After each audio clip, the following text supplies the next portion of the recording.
So to Saturday's games, the first game was at Stamford Bridge, Chelsea at home to Everton.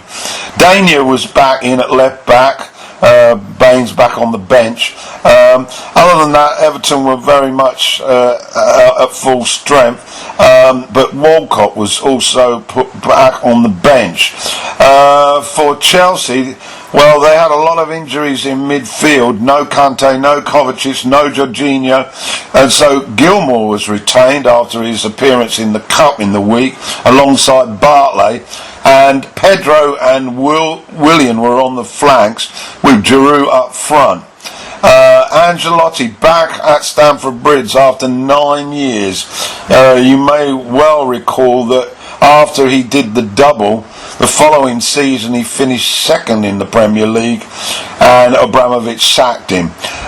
So it was quite an emotional return for him.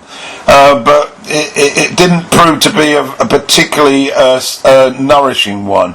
On 6 minutes, Williams' cross finds Mount and Pickford had to be very agile to block the effort. And then 14 minutes, a nice move. Mount collects the ball from Pedro. He swivels 360 and beats Pickford at the right near post, and it's 1-0 for Chelsea. 18 minutes, it's all Chelsea at this stage. Everton don't seem to have got out of the blocks. William outpaces Holgate, and his hard shot Pickford pushes away from danger. But then on 21 minutes, a delightful through ball from Bartley. Pedro managing to beat the offside trap, far too swift, into the penalty box and slots it wide of Pickford, and it's 2-0. There was a half chance on 25 minutes for Calvert-Lewin, fed by Richarlison. This was after Zuma lost possession, but his effort was tame and wide. So we went to the break 2-0, and it could have been more. Everton were really not in this game, and Lampard's Chelsea were totally dominant. So second half expected a response from the Toffees, but it didn't happen. 5 minutes into the second half, Bartley fed Willian on the edge of the box. He moved inside as he does from the right.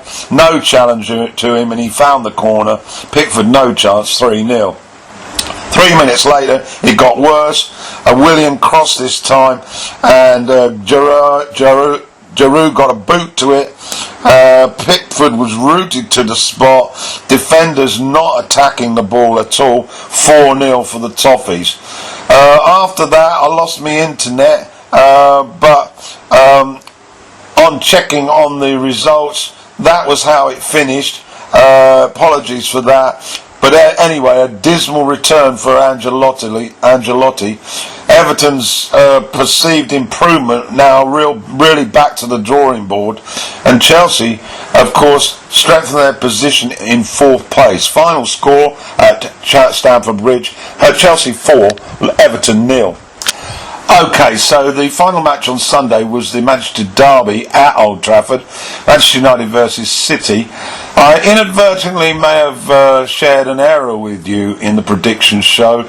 Let's correct it now. United and City have played 3 times this season, and United have won twice, both at the Etihad. City, well, they had won the encounter at Old Trafford in the Carabao Cup semi-final, but it certainly looked an even playing field at the start. There was no David Silva, no De Bruyne for City. Mahrez and Jesus were on the bench. For United, they selected both Williams at left back and Shaw into midfield. And other than that, it was a full strength side for United, although Greenwood was back on the bench. Let's get to the action. Bearing in mind, City had won 6 out of their last 8 visits to Old Trafford. Early action. A poor defensive pass from City let in Martial on 3 minutes, but cover managed to thwart that attack. And on 9 minutes, Foden on the right fed Sterling, and his shot was punched clear by De Gea. 12 minutes, a poor header by Maguire let in Aguero, but Matic managed to intervene before things got really serious. United were very much playing like the away side, City having most of the possession, United dangerous on the break, and a quick break saw James shoot straight at Edison. That was on 15 minutes. On the 20-minute mark, it was 70% possession for City. But a minute later, Williams got forward and he found Martial, but his shot was blocked by Otamendi. A couple of minutes later, United got a free kick on the right edge of the box, but it was easily handled.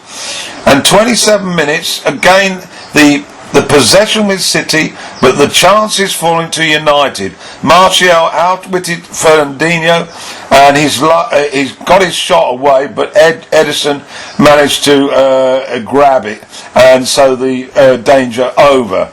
And then on 29 minutes, a rather innocuous free kick given to United on the left side, just 5 yards back from the penalty box. It looked like it wasn't a foul, but nevertheless, Fernandes stepped up, and the defence were caught completely napping, and he sort of lobbed it over the wall, and Martial, anticipating the move, it was obviously a training ground routine, got a yard on the defender chasing back, and his shot was on goal, but Edison made a right mess of it, and it squirmed under his body, and United had gone 1 up. 2 minutes later, it could have been 2. Fernandes' header went wide from another great cross from the left, and Basaka and James were looking dangerous on the right as well.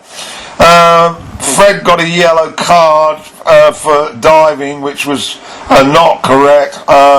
He was tackled with Otamendi, but we got to the break and it was 1-0 to Man United. Into the second half, an early effort by Aguero found the net, but it was disallowed for offside.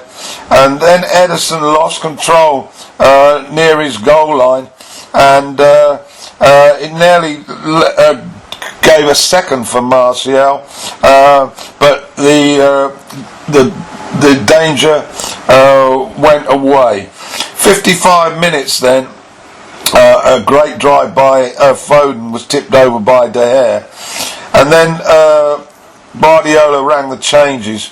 Mahrez and Jesus came on for Aguero and Bernardo Silva. I hadn't really seen Bernardo Silva. He was virtually anonymous, which is very surprising for him. But the changes certainly had an impact, and City became more on the front foot, pressing forward. United on the back foot, defending decisively, I must say. And a word about Maguire and Lindelof, very strong at the back these days. But another counter-attack from United on 69 with James. He managed to get the better of Otamendi, and he hit his strike, but Edison this time managed to push it wide. Then 2 shots on 74 minutes from Mahrez, who was starting to make a difference on the right. But managed to get De Gea, who pushes it away to safety. 69 minutes, another tame effort from Jesus this time, but De Gea was solid. Edison continued to be sloppy, and it paid dividends. We were into added time, and the frantic efforts by City to get the equaliser. The ball was cleared way down through. Edison, in his haste to get them on the attack again, hit a ball out to the left back. Inachenko wasn't really watching, and McTominay pounced on the ball, and Edison was way out of goal, and he, with the calmness of a striker, strolled the ball into the net, and that was 2-0, game over. Final whistle followed, an ecstatic Old Trafford. They haven't had too many celebrations playing City there in the last few years, but this one was certainly one to be cherished. The final score then at Old Trafford was Manchester United 2, Manchester City 0. The Monday night match then, it's Leicester at home to Villa. A few weeks back, of course, Villa got the better of Leicester in the semi-finals of the Carabao Cup. Vardy was on the bench, as was Tielemans and Perez.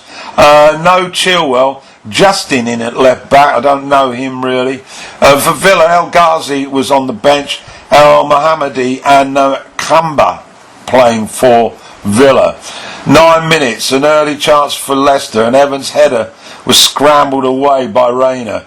Then on 14 minutes, Soyuncu put a header over when he should have done better. 31 minutes, a dangerous cross found in Inacho on the 6-yard line, but again he headed wide.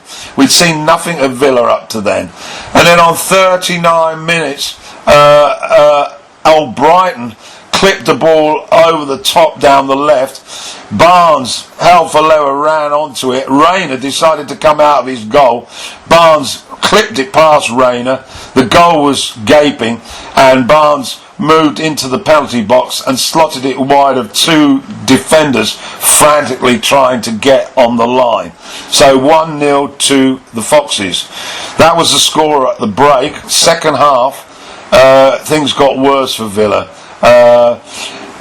Initial effort from Inacho was blocked by Reina, but then on 51 minutes, a raid by Barnes, and his cross went into the box. Desperate attempts by Ings to get a clearance.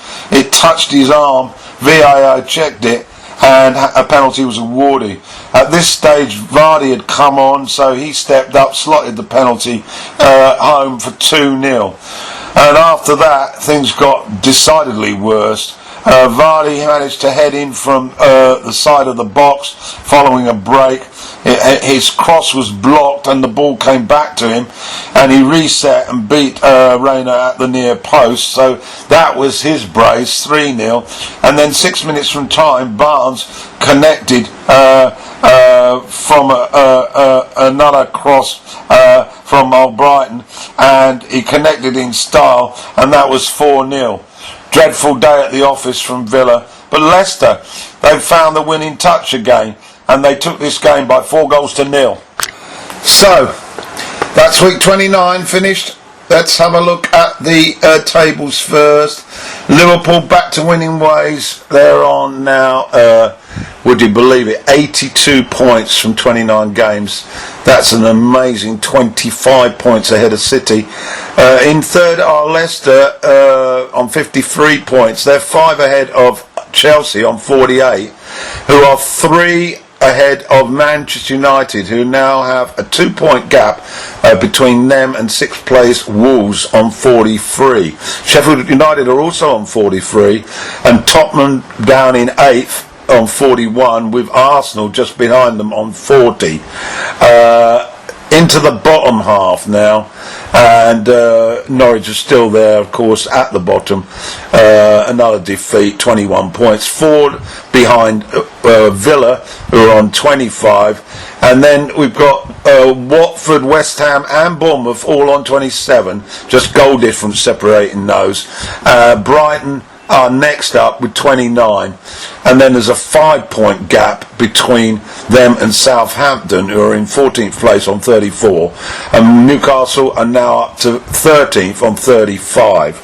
So what have we got for goals of the week? Well, I actually slotted in 4. Salah's goal against Bournemouth was a great individual effort, I thought. St. Maximin again, what a lively character he is. That was the winner against Southampton.